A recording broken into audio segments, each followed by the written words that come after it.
It's 10 furlongs coming in via the top bend, 2 furlong cutaway as Nakib jumps away alertly, and we're up and underway for the Coral Chesterfield Cup. Bolster goes forward along with Nakib. Salawi also racing prominently. Sabuska rousted long to gather stride back in the field. So it's Salawi who settles down in front from Bolster, Nakib and Jolly Jack Tar.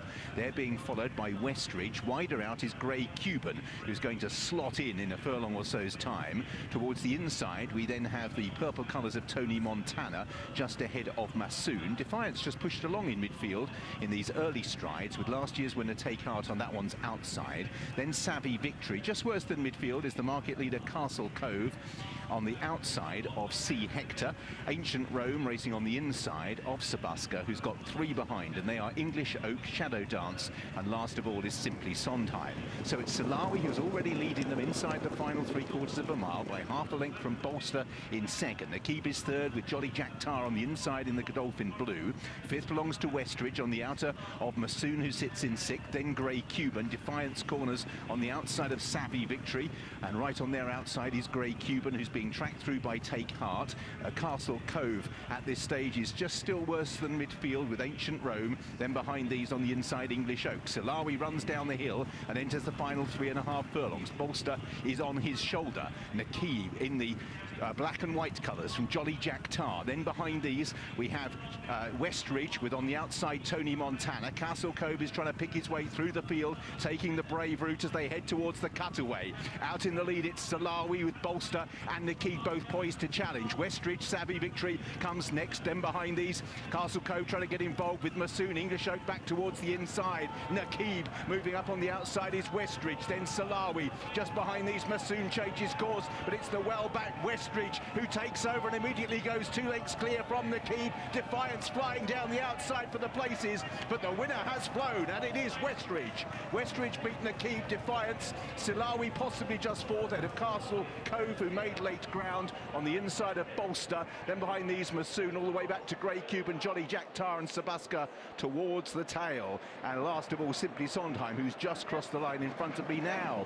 Very well backed, double figures, 18-1 last night. Westrige continued to be well backed on the run to the off and has won by as much as 3 or 4 lengths. I think Nakib just held second ahead of Defiance, and then there was a bunch for fourth with Salawi, Castle Cove also and Bolster involved for the extra places. So a ready win. You can see Westrige nearly moving that fast as well. From in second place it's going to be Nakib just ahead of Defiance, and fourth place will go Salawi ahead of Bolster, Castle Cove, Massoon and Savvy Victory. Westrige it is in the hands of Billy Loghnane. Double form at Windsor last night. Starts Goodwood 2025 with a winner in the Chesterfield Cup.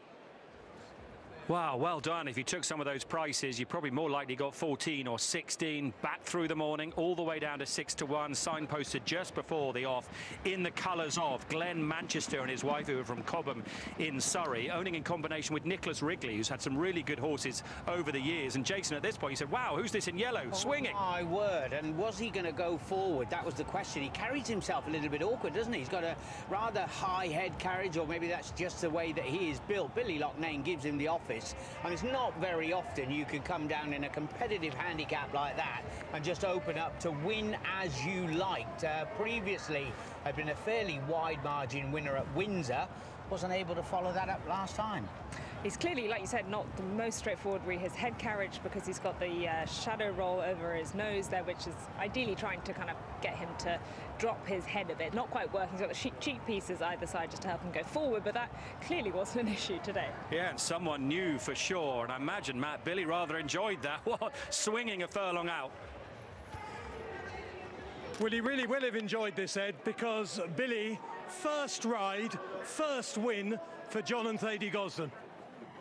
Yeah, it's a privilege to be riding for such good connections, and all thanks to my agent, Mr. Tony Hine, for getting me the ride. I ply a lot of my trade at Windsor. I've seen a lot of this horse. He's an interesting character with his head carriage and how he goes about things. Yeah, Rab Havlin, all credit to him. Spoke to him before the race. He obviously gets on very well with him. He said, albeit he's got his own way of doing things with his head carriage, but he felt he tries real hard, and I definitely felt that today. I mean, he hasn't just won, he's effectively bolted up, but do you feel he needs to be nursed into a race like that?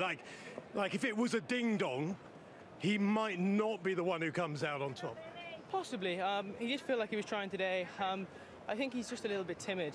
He's got his own way of doing things. He enjoys his own space, and speaking to Mr. Gosden beforehand, he was just keen for me to try and get him a little bit of room up the straight, and thankfully the race went smoothly and he accelerated away nicely. Yeah, those young Loghnane hands he clearly enjoyed. Tell me about the ground, because that's crucial for all of us. There was a bit of rain this morning, not a lot. How's it feel on top? Yeah, it rode like lovely ground, good, genuine ground. They're making a little bit of a print into it, but yeah, it was enjoyable ground. They've done a great job. Well, if you carry on like this for John Gosden, you'll be stable jockey very shortly. Well done.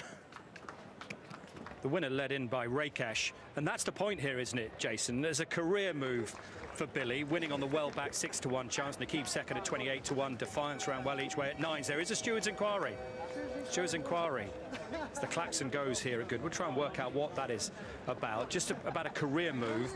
To win in your first ride for a powerful stable like this won't do Billy any harm. Absolutely, and you know, although we think it takes forever for these things to roll around, there's always a possibility. Thady looking further down the line, who may well be the next sort of rider to step in there. Would it be Benoit? Would it be a Billy? Who knows? He's got a great gig at the moment, though, where he's based. I think that must be one of the owners on the far side. It's not Nicholas Wrigley, who's a very familiar face, former steward of Jockey Club, now on the York committee, owned the touches, all those horses with touch in their name over the years.